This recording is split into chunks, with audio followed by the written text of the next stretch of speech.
నమస్కారం. నేను చందు.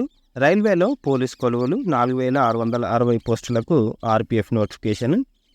నిరుద్యోగులకు రైల్వే గుడ్ న్యూస్ చెప్పింది. Railway protection force, railway protection special force విభాగాల్లో 4660 సబ్ ఇన్స్పెక్టర్, ఎస్ఐ, కానిస్టేబుల్ పోస్టుల భర్తీకి నోటిఫికేషన్ విడుదల చేసింది.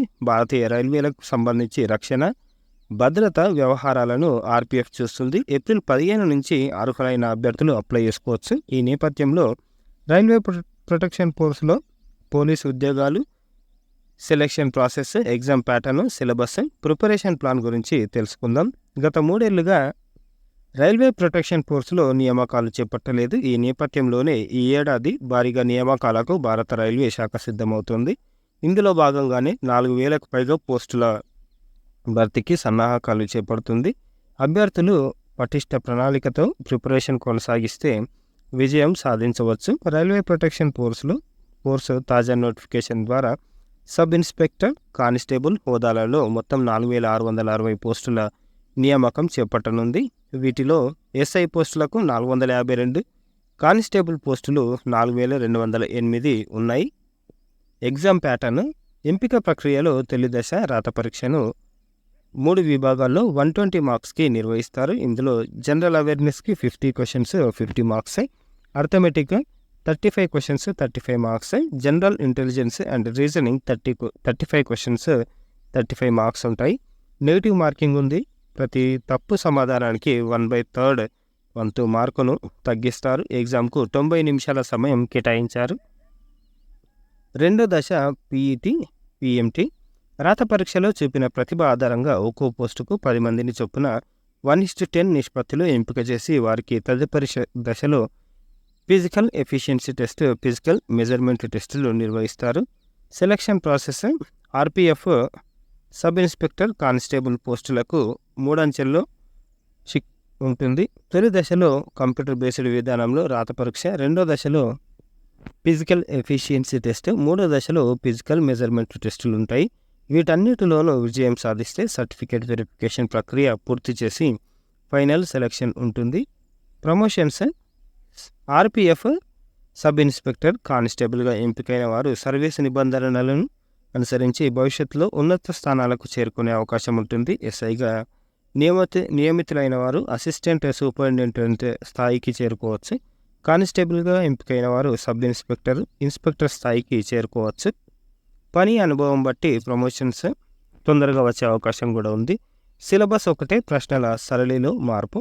ఆర్‌పీఎఫ్, ఎస్ఐ, కానిస్టేబుల్ 2 పోస్టులకు సిలబస్ అంశాలు ఒకే విధంగా ఉన్నాయి. కానీ పరీక్షలో ప్రశ్నల క్లిష్టత స్థాయిలో వ్యత్యాసం ఉంటుంది.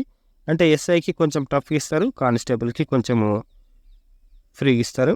ఎస్ఐ పోస్టుల పరీక్షల్లో క్లిష్టత ఎక్కువగా ఉన్న ప్రశ్నలు అడిగే అవకాశం ఉంది. కానిస్టేబుల్ పోస్టులకు 10వ తరగతి స్థాయిలో ప్రశ్నలు అడిగే అవకాశం ఉంది. దీనికి అనుగుణంగా అభ్యర్థులు ఆయా అంశాలపై అవగాహన ఏర్పరచుకోవాలి. సిలబస్ విశ్లేషణ: అర్థమెటిక్. అభ్యర్థులు అప్రమత్తంగా వ్యవహరించాల్సిన విభాగం arithmetic and test of reasoning. అర్థమెటిక్లోని సగటు, కాసాగు, గసాబా, సంఖ్యలు, వర్గమూలాలు, ఘనమూలాలు, నిష్పత్తులు, భాగస్వామ్యం, వయసు, శాతాలు, లాభ నష్టాలు, చక్రవడ్డీ, సరళ వడ్డీ, కాలం, దూరం, కాలం, పని వంటి వాటిపై పట్టు సాధించాలి. అదేవిధంగా మ్యాథ్స్లోని ప్రాథమిక అంశాలపైన కూడా అవగాహన ఏర్పరచుకోవాలి. జామెట్రీ, ట్రిగనోమెట్రీ, మ్యాట్రిసెస్, సెట్స్, రిలేషన్స్పై ప్రత్యేకంగా ప్రాక్టీస్ చేయాలి. General intelligence and reasoning. విశ్లేషణాత్మక దృక్పథంతో మంచి మార్కులు సొంతం చేసుకునే అవకాశం ఉన్న విభాగం రీజనింగ్. ఇందులో number series, missing numbers, coding, decoding, seating arrangement, blood relations వంటి వాటిపై పూర్తి అవగాహన ఏర్పరచుకోవాలి. Venn diagrams, assumption and reason, argument, syllogism, data sufficiency విభాగాల్లో పట్టుతో వెర్బల్ రీజనింగ్లో రాణించే అవకాశం ఉంది. దీంతోపాటు odd man, out, dice and cubes, Venn డయాగ్రామ్స్పై అవగాహన పెంచుకోవాలి. ఫలితంగా నాన్ వెర్బల్ రీజనింగ్లో వీలైనన్ని ఎక్కువ ప్రశ్నలకు సమాధానం ఇచ్చే నైపుణ్యం లభిస్తుంది. మెంటల్ ఎబిలిటీ విభాగంలో రాణించేందుకు ట్యాబులేషన్, డేటా సమీకరణ, డేటా విశ్లేషణలపై అవగాహన పెంచుకోవాలి. ఇకపోతే జనరల్ అవేర్నెస్. ఈ విభాగానికి సంబంధించి సమకాలీన అంశాలతో పాటు చరిత్ర, రాజ్యాంగం, economy, geography, science and technology, current affairs అంశాలపై పూర్తి అవగాహన పొందాలి. అదేవిధంగా భారత చరిత్రకు సంబంధించి ముఖ్యమైన ఘట్టాలు, చరిత్ర గతిని మార్చిన సంఘటనలు, భారత స్వాతంత్ర ఉద్యమంలోని ప్రధాన ఘట్టాలపై పట్టు సాధించాలి. జాగ్రఫీలో భారత, ఏపీ భౌగోళిక స్వరూపం, సహజ వనరులు, నదులు, సముద్ర తీర ప్రాంతాలు, అడవులు, పంటలు, సాగు వంటి అంశాలపై ప్రత్యేక దృష్టి పెట్టాలి. ఎకానమీలో కోర్ ఎకానమీ అంశాలతో పాటు సమకాలీన పరిణామాలు, దేశ ఆర్థిక రంగంలో అమలవుతున్న కొత్త విధానాలపై స్పష్టత ఏర్పరచుకోవాలి. పాలిటీకి సంబంధించి రాజ్యాంగం, రాజ్యాంగ రూపకర్తలు, రాజ్యాంగంలోని ముఖ్యమైన అధికరణలు, ప్రకరణలు వంటి వాటితో పాటు రాజ్యాంగ సవరణలు, వాటి ఉద్దేశం, ప్రభావం గురించి తెలుసుకోవాలి. ఇక ముఖ్య సమాచారం విషయానికి వస్తే నోటిఫికేషన్, అర్హత. ఆర్పిఎఫ్ నియామకాలకు సంబంధించి డిగ్రీ, 10వ తరగతి అర్హతతో పోటీ పడే అవకాశం ఉంది. ఎస్ఐ పోస్టులకు డిగ్రీ ఉండాలి. కానిస్టేబుల్ పోస్టులకు 10వ తరగతి ఉత్తీర్ణులై ఉండాలి. జూలై 1, 2024 నాటికి 20 నుంచి 28 ఏళ్ల మధ్య వయసు ఉండాలి. రిజర్వ్డ్ కేటగిరీ అభ్యర్థులకు గరిష్ట వయ పరిమితిలో సడలింపు ఉంటుంది. ఎస్ఐ పోస్టులకు పే లెవెల్ 6తో 35,400 నుంచి 1,12,400 చిల్లర ఉంటుంది.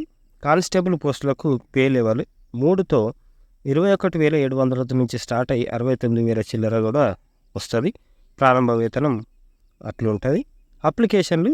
అర్హులైన అభ్యర్థులు ఆన్లైన్లో ఏప్రిల్ 15 నుంచి మే 14 వరకు దరఖాస్తు చేసుకోవచ్చు. పూర్తి వివరాలు దీంట్లో ఉంటాయి. ఈ వెబ్సైట్లో మనం అప్లికేషన్ ఇచ్చుకోవచ్చు.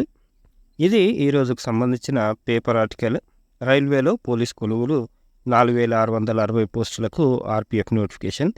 మీకు ఒకవేళ క్వాలిఫికేషన్ నుండి ఈ పారామీటర్స్ మీకు ఉంటే మీరు అప్లై చేసుకోండి, తొందరగా జాబ్ కొట్టుకోండి. లైక్ చేయండి, షేర్ చేయండి, సబ్స్క్రైబ్ చేయండి. థ్యాంక్ యూ, ధన్యవాదాలు.